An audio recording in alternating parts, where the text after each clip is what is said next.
In news from Jamaica, the government's proposal for a 10% corporate income tax CIT on the business process outsourcing BPO sector is being met with strong opposition. President of the BPO Industry Association of Jamaica, Yoni Epstein, says if the tax is implemented, it could see entities pulling out of the country to more competitive markets. The sector is predominantly an export-based sector.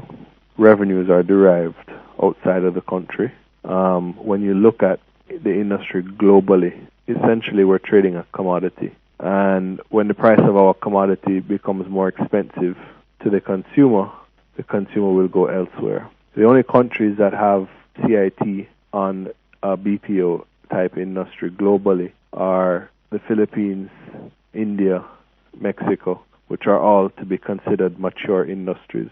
Jamaica is not a mature industry, and it still needs the help with making the barriers to entry far easier and less cost effective so that it can compete on the global marketplace.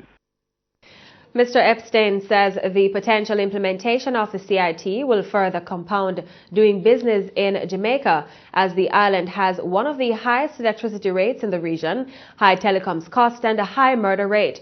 He says Jamaica needs to make itself competitive as it is surrounded by prime BPO markets in Central and South America. But is Epstein suggesting a lower tax or a similar initiative for the industry?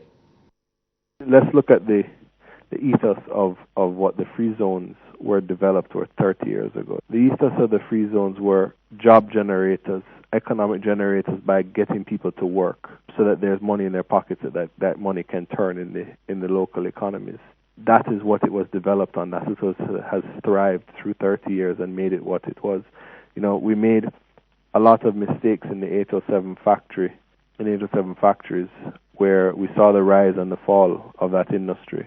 Luckily, on the heels of that fall came the BPO industry that has had success since the late 1990s, early 2000s, right up to call it 15, 16 years of success thus far. Our industry today can go to if we make poor decisions. Now, I understand the fact of the government needing greater revenues, but let's look at what is actually being collected today and what percentage of the actual taxes that are on the road are in fact being collected. I think that is a source of revenue that the government needs to tap into, greater compliance. You can't continue taxing the areas that are being compliant. We need to look at the other areas and make sure all aspects of tax collection is compliant. And what if the government ignores the warnings and goes ahead with the CIT? Epstein says this could be detrimental. The majority of the jobs that are held in the BPO sector are by foreign entities. And foreign entities that have sites in Dominican Republic, sites in Central and South America. So if they look at Jamaica as not being competitive and they can't get the margins that they were getting originally and be able to, pay dividends to their shareholders at the rate in which they were before, I'm sure they'll look at the business model in Jamaica and see if there's a better way or a cheaper way to do it in order to provide the same level of service and the same level of dividends that they're providing to their shareholders today. Companies that are looking to invest in Jamaica in the BPO sector might take a second thought.